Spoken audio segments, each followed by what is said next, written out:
যে কৃষককে দেখে অভ্যস্ত হয়েছি, যুগের বিবর্তনের কারণে সব কিছু পরিবর্তিত হয়েছে। এগ্রিকালচার একটি সায়েন্স, কিন্তু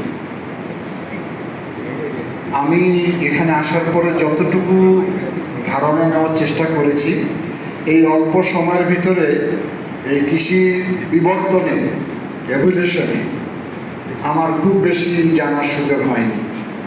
আমার যদি জানা থাকতো তাহলে আমি একটি বেশি সময় নিয়ে আপনাদের মাঝে থাকার চেষ্টা করতাম। আমাকে যে সময় দেয়া হয়েছে সকাল 10:30টায়, আমি বারবার যোগাযোগ করেছিলাম। ইয়নসা বলছে যে স্যার এমনও কৃষক কিষানীরা আসে নাই। আমার আরেকটি গুরুত্বপূর্ণ সভা অপেক্ষমান, স্বাস্থ্য কমিটি, সেই জন্য বেশি কিছু আমি ধারণা নিতে পারলাম না। তবে একটি জিনিস বুঝি আমি, সেটি হচ্ছে যে যুগের সঙ্গে মানুষের চাহিদার যেমন পরিবর্তন হয়ে যায়, রুচির যেমন পরিবর্তন হয়ে যায়, সেই যুগের সঙ্গে তাল মিলিয়ে কৃষির ব্যাপক পরিবর্তন হয়েছে। আমাদের পার্টির প্রতিষ্ঠাতা শহীদ রাষ্ট্রপতি জিয়াউর রহমান সর্বপ্রথম কৃষিকে আধুনিকীকরণের যুগান্তকারী অনেক পদক্ষেপ গ্রহণ করেছিলেন। আজকের থেকে প্রায় 44 বছর আগে উনি প্রথম ভেবেছিলেন যে কৃষিতে সেচ কাজ দিতে হবে এক সময়।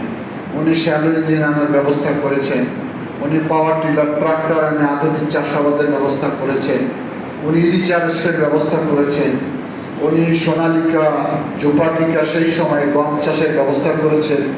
অথচ সেই সময় উনি কত গভীরভাবে চিন্তা করেছেন যে বাংলাদেশের এই জনসংখ্যা ধীরে ধীরে এক সময় 20 কোটি 30 কোটিতে দাঁড়াবে। এই সীমিত জমির মাধ্যমে এই বৃহৎ জনগোষ্ঠীর খাদ্যের সংস্থান বা যোগানটা কীভাবে দেওয়া সম্ভব হবে। ওই সময় উনি চিন্তা করার কারণে এই বাংলাদেশ একসময় খাদ্যে ঘাটতি ছিল, কিন্তু ওনার আমলে খাদ্য উদ্বৃত্ত হয়ে খাদ্য রপ্তানি হয়েছে। উনি আরেকটি যুগান্তকারী কাজ করেছিলেন, সেটি হচ্ছে যে খাল খনন। এটার উদ্দেশ্য ছিল যে খালগুলো সংস্কার না হলে, খনন না হলে এই বর্ষাকালে পানি জমে ফসলহানি হয়, আবার শুকনো মৌসুমে পানির অভাবে কৃষকরা চাষাবাদ করতে পারে না।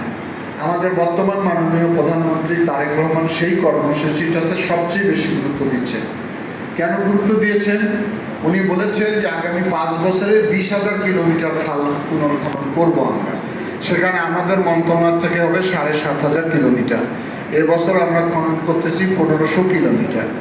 এখানে আমি বিভিন্ন জেলায় গিয়ে যেটা অভিজ্ঞতা হয়েছে সেটি দেখেছি, এই খালগুলো পরিত্যক্ত হওয়ার কারণে জলাবদ্ধতা হয়েছে, মারাত্মক আকার ধারণ করেছে। সেখানে নানান ধরনের এই যে পলিথিন বলেন, নানান ধরনের গার্বেজ দিয়ে খালগুলোকে দূষিত করে ফেলা হয়েছিল।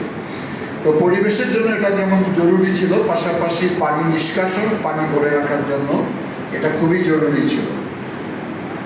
এই কাজগুলো হলো সব কৃষি বান্ধব কর্মসূচি আমি মনে করি। আগের কৃষক, অশিক্ষিত কৃষক এখন নেই, এখন সবাই শিক্ষিত এবং স্মার্ট। এটি আমাদের সম্ভাবনা দেখাচ্ছে আগামী দিনের বাংলাদেশকে।